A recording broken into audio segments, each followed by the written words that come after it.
man to be denied an organ transplant by the Arizona Republican death panel died on Sunday. The death of Mark Price, a father, not yet 40, was caused by complications related to his leukemia and chemotherapy which had to succeed before his bone marrow transplant could take place. The death panel, therefore, not responsible in this case for Price's death.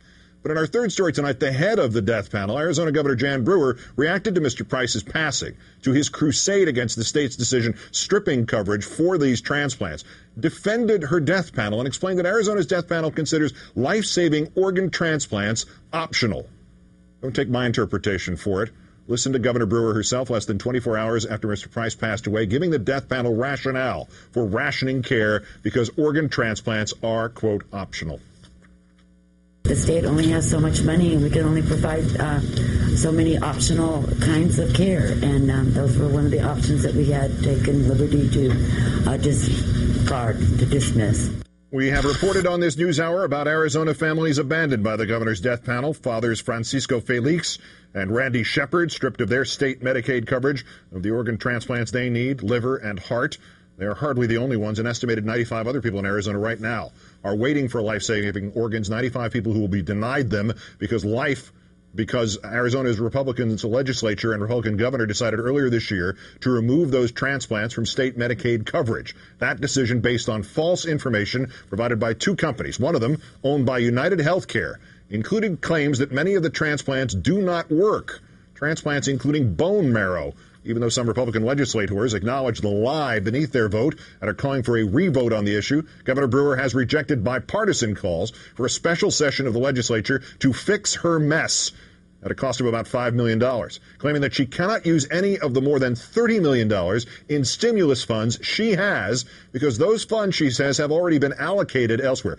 Allocated, not spent. Allocated how, she refuses to say, so far not complying with requests for public records by local newspapers and others. Allocated by Brewer as recently as 2 days before she yanked the transplant money to instead spend it on things like a $2 million center to study algae as an alternative fuel. Responding to the Price's death and his family's crusade for the state to cover more people, Governor Brewer called for a different kind of response, a special election to cut more people from state Medicaid. 300,000 to be left without any insurance whatsoever. Let's turn now to Arizona State Representative Anna Tovar, a Democrat who opposed these cuts. Thanks for your time tonight. Thank you. The coverage that was taken away from Mr. Price, bone marrow transplant to treat his leukemia, Republicans cut it based on this state commission study that says it doesn't work. Can you explain why you in particular could have told them differently about this? Well, definitely, I am living proof that transplants work. I've had 2 transplants, stem cell and a bone marrow, actually by the same doctor, by Mark Price, the same facility. So I am living proof that transplants do work. Governor Brewer is literally choosing not to spend money, millions that she has on hand, to pay for these transplants and actions like this. What, to your knowledge, is she using it for instead?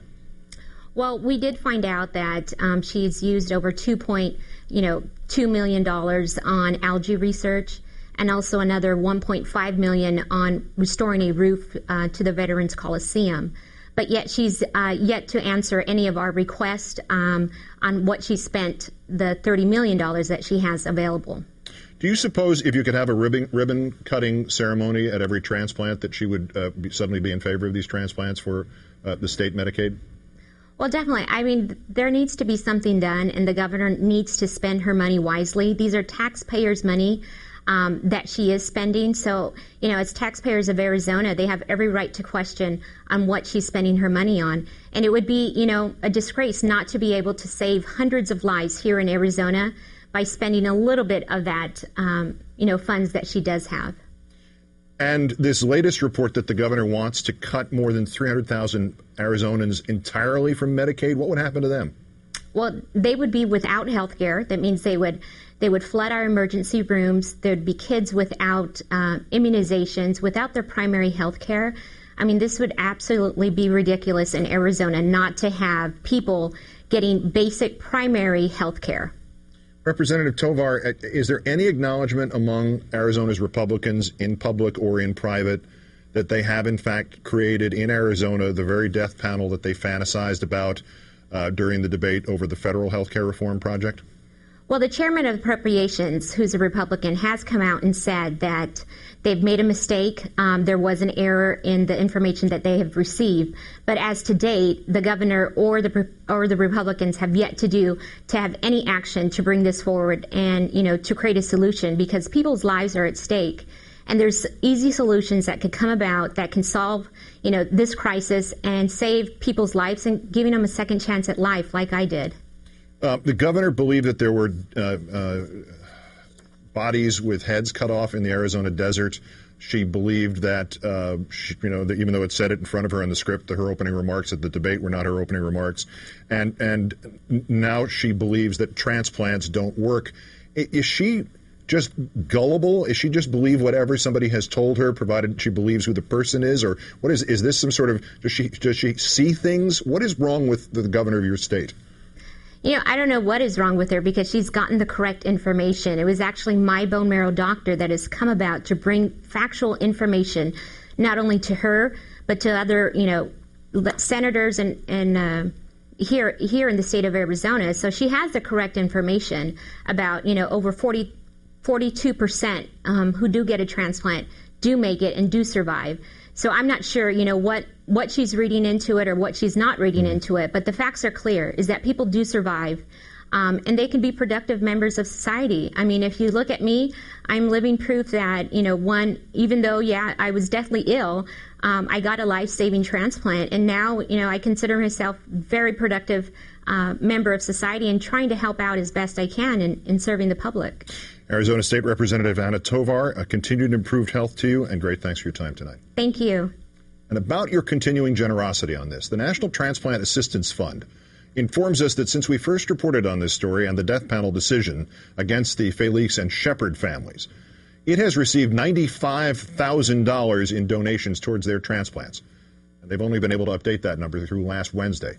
Francisco Felix's transplant would cost upwards of $200,000, Randy Shepard's $1 million.